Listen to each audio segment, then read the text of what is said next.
Photo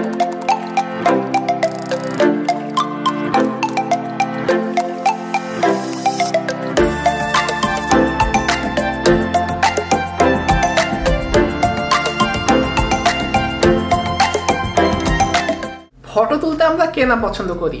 social মিডিয়াতে upload করার পূর্বে ফটোতে একটু হলেও এডিট করে আমরা ফটো আপলোড করি, কিন্তু কেমন হয় সবার মাঝে আমাদের এডিট করা ফটোটি একটু আনকমন হয়। আজকে আপনাদের সাথে শেয়ার করব একটু আনকমন ওয়েতে কিভাবে ফটো এডিট করে সোশ্যাল মিডিয়াতে আপলোড করবেন। তো হ্যালো বন্ধুরা, আপনাদের সাথে আছি আমি আলিফ, আপনারা দেখছেন টেক স্টুডেন্ট। ভিডিওটি শুরু করার আগে বলতেছি, আপনারা এখনো যারা আমার চ্যানেলটি সাবস্ক্রাইব করেন নাই, প্লিজ নিচ থেকে আমার চ্যানেলটি সাবস্ক্রাইব করে দিবেন এবং পাশে থাকা বেল আইকনে ক্লিক করে দিবেন, যেন আমি নতুন ভিডিও আপলোড করার সাথে সাথে সবার আগে নোটিফিকেশন আপনি পেয়ে যান। তো আর কথা কেন, চলুন ভিডিওটি শুরু করা যাক।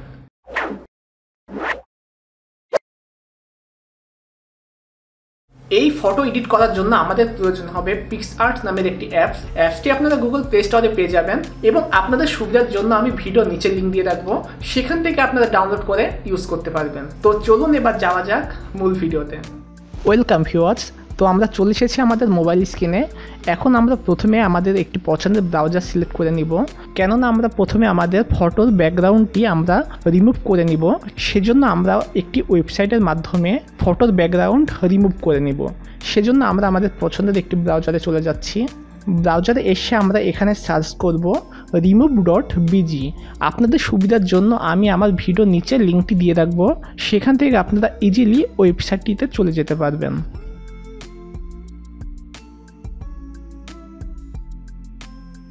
ওয়েবসাইটটিতে আসার পরে একটু নিচে আসার পরে আপনারা দেখতে পারবেন এখানে একটি আপলোড ইমেজ নামের অপশন আছে। এখান থেকে আমরা আমাদের গ্যালারির যেই ফটোটির ব্যাকগ্রাউন্ড রিমুভ করব সেই ফটোটি সিলেক্ট করে দিব।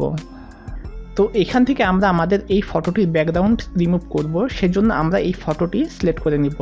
ফটোটিতে ক্লিক করার সাথে সাথে দেখছেন ওয়েবসাইটটিতে আমাদের ফটোটি চলে এসেছে এবং কিছুক্ষণ সময়ের মধ্যে আমাদের ফটোটির ব্যাকগ্রাউন্ড রিমুভ হয়ে যাবে। দেখতেই পাচ্ছেন এখানে আমাদের ফটোটির ব্যাকগ্রাউন্ড রিমুভ হয়ে গেছে। তো এখান থেকে একটু নিচে আসলেই দেখতে পারবেন ডাউনলোড নামের অপশন, এখান থেকে আমরা সিম্পলি আমাদের ফটোটি ডাউনলোড করে নিব। এবার আমরা চলে যাব আমাদের ফটো এডিট করা অ্যাপস পিক্সআর্ট অ্যাপসটি আমরা ওপেন করে নিব। আমাদের পিক্সআর্ট অ্যাপসটি ওপেন হয়ে গেছে। এখান থেকে আমরা চলে যাব প্লাস আইকনে। এবার আমরা একটু নিচে চলে আসব কষ্ট করে।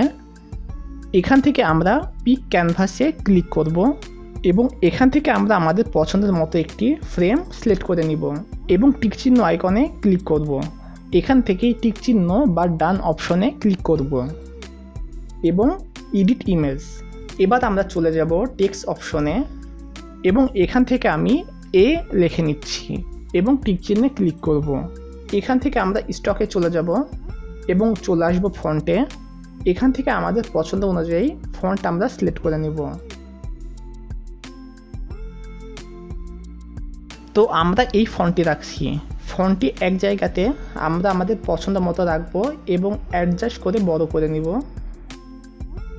এখান থেকে আমরা চলে যাব প্লাস আইকনে এবং এখান থেকে আমরা অ্যাড ফটোতে ক্লিক করব এবং আমরা আমাদের যে ফটোটির ব্যাকগ্রাউন্ড রিমুভ করলাম সেই ফটোটি আমরা এখানে সিলেক্ট করে নিব।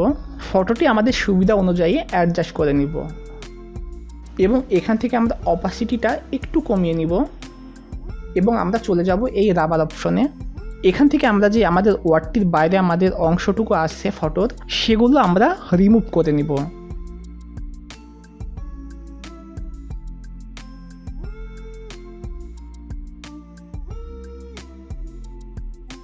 ওকে, তো আমাদের যতটুকু রিমুভ করার দরকার ছিল আমরা রাবার দিয়ে ততটুকু রিমুভ করে নিয়েছি।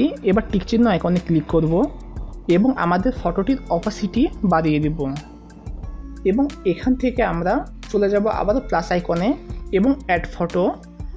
এখান থেকে আমরা একটি স্টক ব্যবহার করছি। এই স্টকটি ডাউনলোড লিঙ্ক আমার ভিডিওর নিচে দিয়ে রাখবো আপনাদের সুবিধার জন্য, সেখান থেকে আপনারা ডাউনলোড করে নিতে পারবেন এই স্টকটি। তো এটি আমরা আমাদের মন অনুযায়ী অ্যাডজাস্ট করে নিব। এটির অপাসিটিটা একটু কমিয়ে দিব এবং চলে যাব লেয়ার অপশনে এবং মুভ ডাউনে ক্লিক করব এবং আমরা এখান থেকে টিকচিহ্ন আইকনে ক্লিক করব। এখান থেকে আমরা এফএক্স অপশনে চলে যাব এবং ডান দিকে আমরা একটু যাব এখান থেকে আমরা লাইট কালার ফিল্টারটি সিলেক্ট করে নিব এবং এখান থেকে কন্ট্রাস্ট একদম আমরা 0 করে দিব। দেখতেই পাচ্ছেন আমাদের ফটোটি এডিট করা হয়ে গেছে। তো এখান থেকে আমরা টিক চিহ্ন আইকনে ক্লিক করব এবং আমরা সিম্পলি আমাদের ফটোটি সেভ করে নিব। সেজন্য এই অ্যারো আইকনে চলে যাব এবং ফটোটি আমরা সেভ করে নিব। ওয়েল, আজকের ভিডিওটি ছিল এতটুকুই। আশা করি আমার ভিডিওটি আপনাদের ভালো লেগেছে এবং এখন থেকে আপনারা একটু আনকমন ওয়েতে ফটো এডিট করতে পারবেন। আপনারা আমার সাথে সোশ্যাল মিডিয়াতে কানেক্ট হতে চাইলে ভিডিওর নিচে যাবতীয় লিঙ্ক দেওয়া আছে, সেখান থেকে আমার সাথে কানেক্ট হতে পারবেন। এছাড়াও রয়েছে আমাদের ফেসবুক গ্রুপের লিঙ্ক, সেখানে জয়েন্ট হয়ে আপনাদের সমস্যার সমাধান আপনারা নিতে পারবেন। এবং রয়েছে আমাদের অফিসিয়াল ফেসবুক পেজের লিঙ্ক, সেখানে আপনারা যাবতীয় অ্যাপসের লিঙ্ক আপনারা পেয়ে যাবেন এবং আমার সাথে কানেক্ট হতে পারবেন। তো আজকের ভিডিওটি ছিল এতটুকুই। সবাই ভালো থাকবেন, সুস্থ থাকবেন। আল্লাহ হাফেজ।